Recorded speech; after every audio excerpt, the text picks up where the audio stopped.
अब एक बड़ी खबर आपको बता दें, न्यूज 18 से बातचीत करते हुए प्रताप सिंह खाचरियावास ने कहा है कि कोई भी अपराधी बख्शा नहीं जाएगा।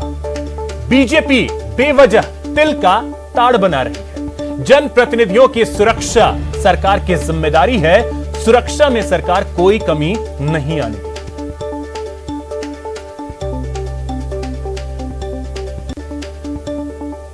करना सरकार की जिम्मेदारी है। खुद मुख्यमंत्री अशोक गहलोत जी ने सांसद से बात की।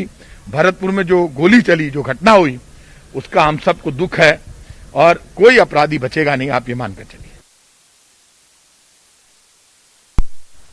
चूरू में एक महिला कांस्टेबल की करतूत के बारे में आपको बताते हैं, जिसने अपने ही थाने से राइफल की चोरी कर ली। क्यों, देखिए रिपोर्ट। दिन दहाड़े महिला थाने में चोरी।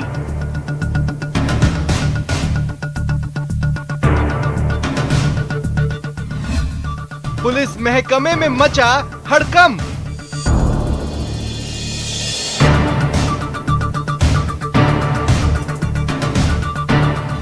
कांस्टेबल लीलावती की डेंजर लीला।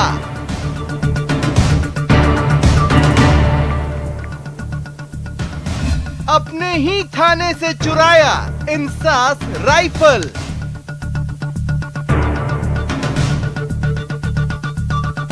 थाने में ड्यूटी पे तैनात महिला कांस्टेबल जिसका नाम लीलावती है, तो वो एचएम कार्यालय के अंदर एक राइफल पड़ी थी, उसको गायब कर लिया था।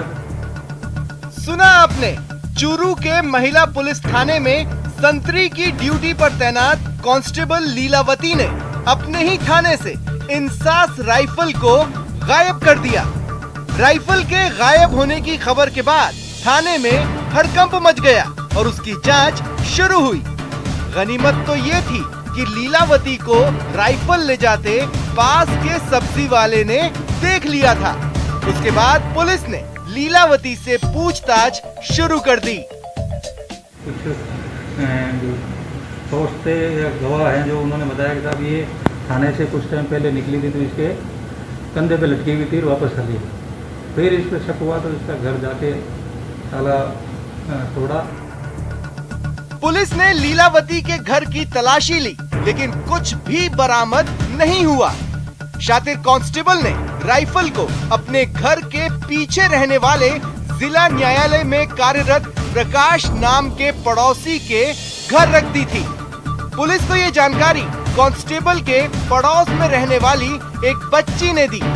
काफी मशक्कत के बाद पुलिस ने राइफल को आरोपी कांस्टेबल के पड़ोसी के यहाँ से बरामद कर लिया।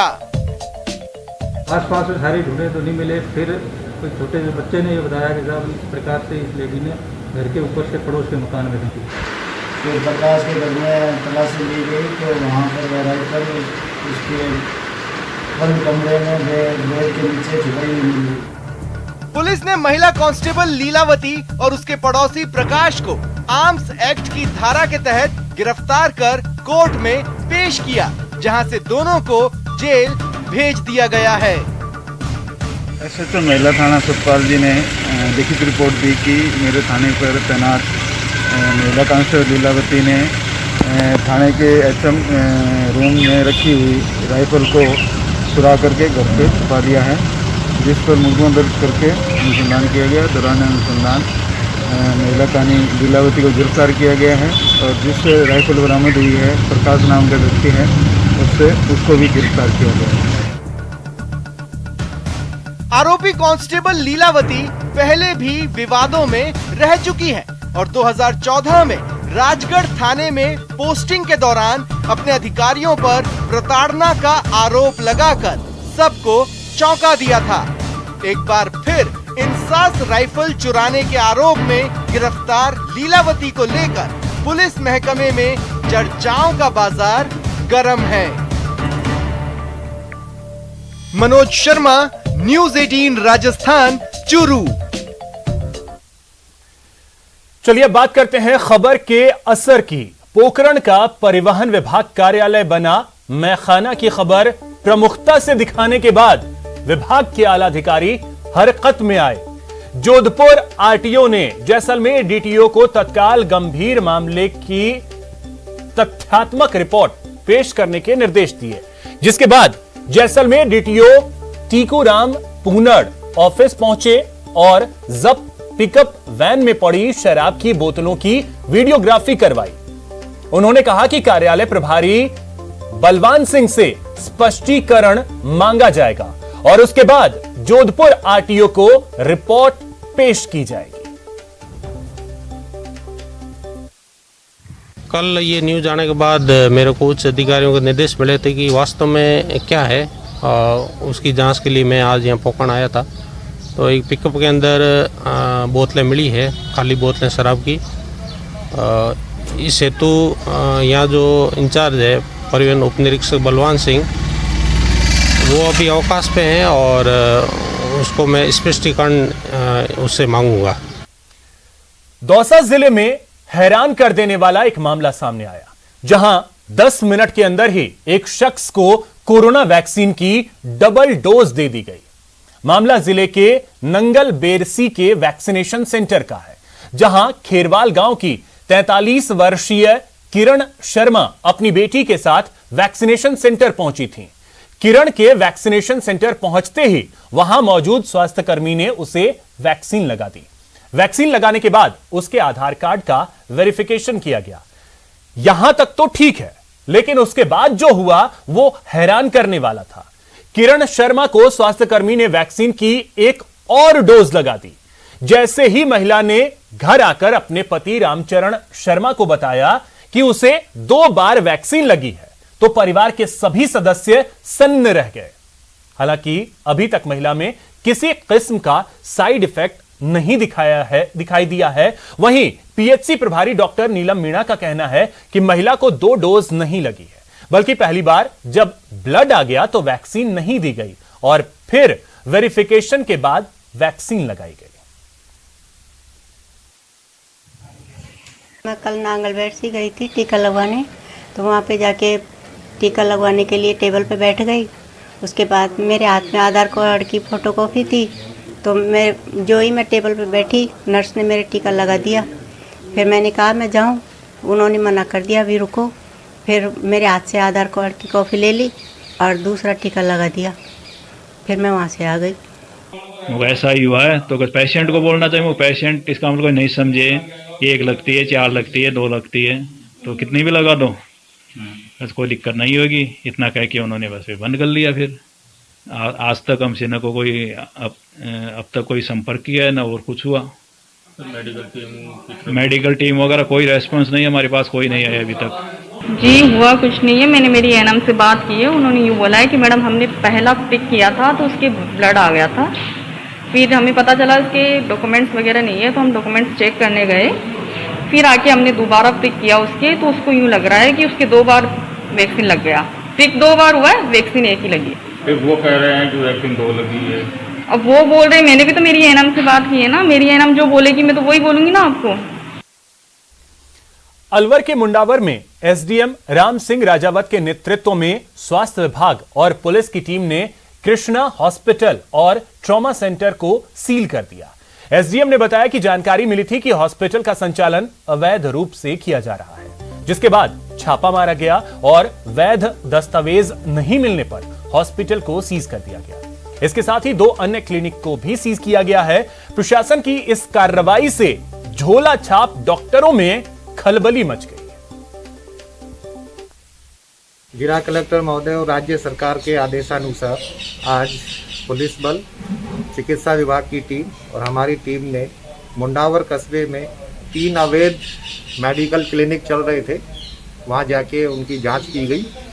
मौके पर मेडिकल क्लिनिक जो संचालक थे उनके द्वारा कोई वैध दस्तावेज नहीं बताए गए, इस पर उन्हें सीज किया गया है और उन्हें एक नोटिस दिया गया है कि वो 3 दिन में अपने कोई वैध दस्तावेज बता देवे, उसके पश्चात उसकी कार्रवाई की जाएगी। कोरोना की तीसरी लहर की आशंका ने जैसलमेर में स्वास्थ्य विभाग की चिंता बढ़ा दी है।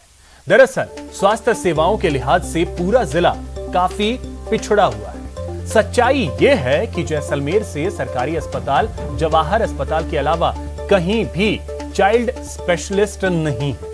पोकरण सहित 3 सीएचसी में चाइल्ड स्पेशलिस्ट के एक पद स्वीकृत हैं, लेकिन सभी खाली पड़े हैं। ऐसे में अगर तीसरी लहर में बच्चे कोरोना की चपेट में आए तो बड़ी मुश्किल हो सकती है। डॉक्टरों का कहना है कि बच्चों को अगर इस महामारी से बचाना है तो अभिभावकों को पूरा ध्यान रखना होगा। चाइल्ड स्पेशलिस्ट दिनेश जांगीर ने कहा कि अगर मां बाप कोरोना प्रोटोकॉल का पालन करते हैं तो काफी हद तक बच्चों को कोरोना से बचाया जा सकता है। प्रदेश सरकार के मंत्री सालेह मोहम्मद का भी कहना है कि घबराने की बजाय गाइडलाइंस का पालन करें ताकि बच्चों को कोरोना से बचाया जा सके। दूसरी लहर में सबसे अधिक छोटे बच्चे और किशोर संक्रमित हुए हैं, जबकि अप्रैल माह में स्कूलें बंद थी और लॉकडाउन भी लगा था। लेकिन आने वाले दिनों में लॉकडाउन खुलेगा तो ये संक्रमण और बढ़ने की संभावना है। तीसरी लहर की जो संभावनाएं जताई जा रही है वो बच्चों में संक्रमण फैलने की है और उसका कारण होंगे अभिभावक। अभिभावकों की जिम्मेदारी है कि वो सतर्क रहें, सजग रहें और पूरे कोरोना प्रोटोकॉल का ध्यान रखें, क्योंकि बाल रोग विशेषज्ञों की बात करें तो पूरे जिले में केवल जिला अस्पताल में ही 3 में से 2 पद भरे हैं और अन्य जगहों पर बाल रोग विशेषज्ञों की कमी है। अब चाहिए कि सजग रहें, सतर्क रहें, कोरोना प्रोटोकॉल का पालन करें ताकि ये संक्रमण और न फैले। अब घबराने की आवश्यकता नहीं है, केवल और सेवक जागरूकता और सजगता ही कोरोना की तीसरी लहर से बचाव कर सकती है। प्रदेश में कोरोना के मामले लगातार कम हो रहे हैं, ऐसे में अब अनलॉक की मांग उठने लगी है।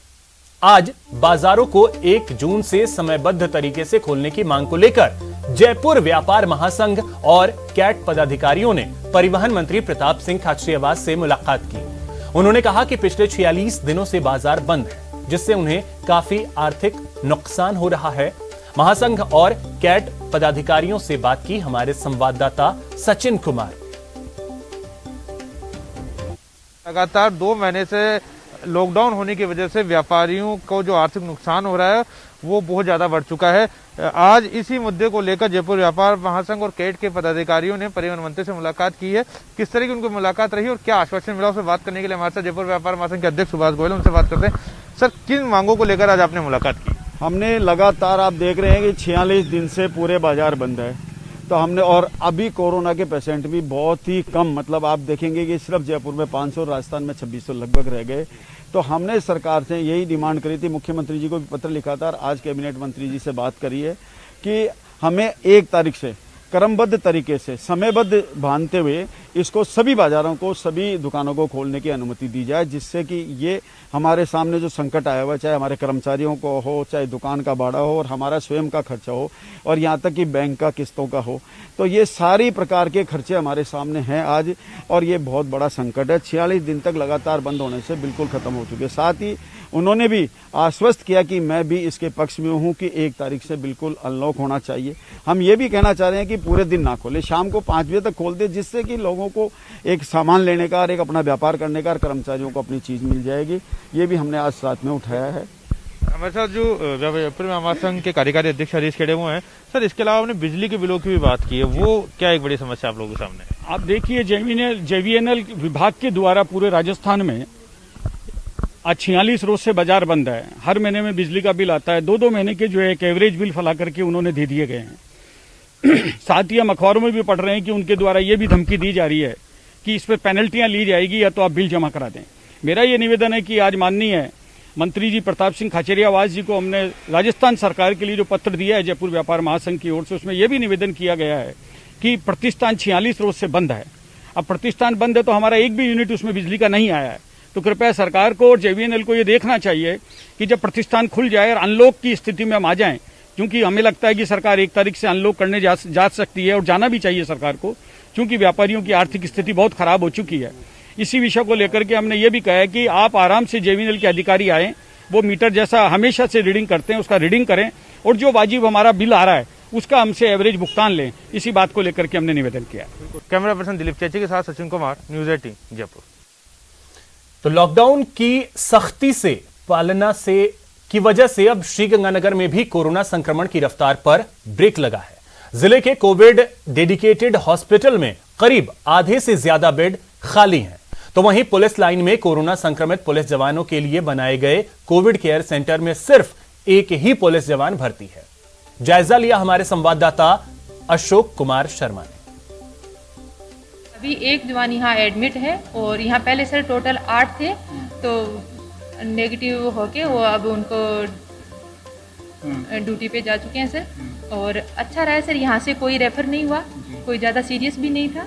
कोरोना के केस कम होते जा रहे हैं, लोग भी सर कोरोना गाइडलाइन की पालना कर रहे हैं। तो जवान सर चौक चौराहे पे ड्यूटी कर रही है, तो वो आमजन के संपर्क में आते हैं, ज़्यादा कोरोना पॉजिटिव होते हैं। अब सर लोग भी कम होते जा रहे हैं कोरोना पॉजिटिव, और अपने जवान भी सर। वैश्विक महामारी कोरोना वायरस के संक्रमण की रोकथाम के लिए प्रदेश में चलाए जा रहे लॉकडाउन की सख्ती से हो रही पालना के तहत अब श्री गंगानगर जिले में कोरोना संक्रमितों की संख्या में लगातार गिरावट दर्ज की जा रही है। यदि हम ओवरऑल बात करें तो श्री गंगानगर में अब एक्टिव केसेस की संख्या घटकर मात्र 2000 रह गई है। चूंकि लोग कोरोना की पालना में लगे हुए हैं, कोरोना गाइडलाइन की ईमानदारी से पालना कर रहे हैं, यही वजह है कि आम लोगों के साथ साथ जो पुलिस जवान थे जो लगातार चौक चौराहे पर तैनात थे, उनकी संक्रमण की संख्या में भी गिरावट दर्ज की जा रही है। पुलिस लाइन की रिजर्व इंस्पेक्टर चंद्रकला जी, हम इन्हीं से बात करते हैं। मैम, अभी कोविड केयर में काफी कम जवान है, एक ही जवान यहाँ पर मौजूद है, कैसा लग रहा है आपको? सर काफ़ी लोग 8 लोग संक्रमित होके यहाँ कोविड केयर सेंटर में भर्ती हुए थे, तो अभी वो नेगेटिव होके और उनको छुट्टी मिल चुकी है। और एक है अभी लोग कम संक्रमित हो रहे हैं, क्योंकि आमजन भी कम संक्रमित हो रहे हैं, तो अपने जवान भी ठीक होके अपने सुरक्षित घर जा रहे हैं। तो बहुत ही अच्छा लग रहा है सर, अभी जवान कम संक्रमित हैं।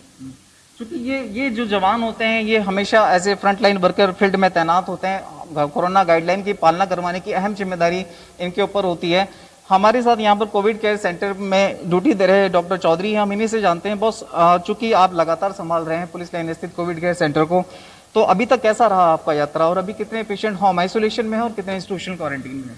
अभी हमारे पास टोटल अभी 8 हुए थे यहाँ पे, जो अभी नेगेटिव हो चुके हैं। और एट प्रेजेंट अभी यहाँ पे होम आइसोलेशन के अंदर 3 हैं, और लेडीज़ है 3, जेंट्स है, और एक यहाँ पर टोटल 7 है।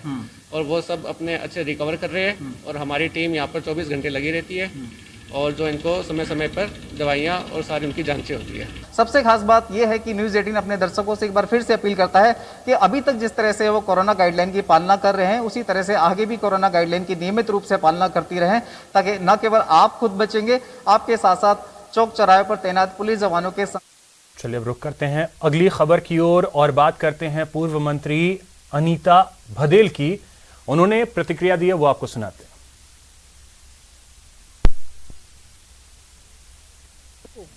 लेकिन यदि मशीनरी खरीदेंगे तो उसमें सरकार को कमीशन मिलने वाला है, इसलिए मशीनरी खरीद के पटक दो, भलाई को उसको इस्तेमाल करने वाला कोई है या नहीं है।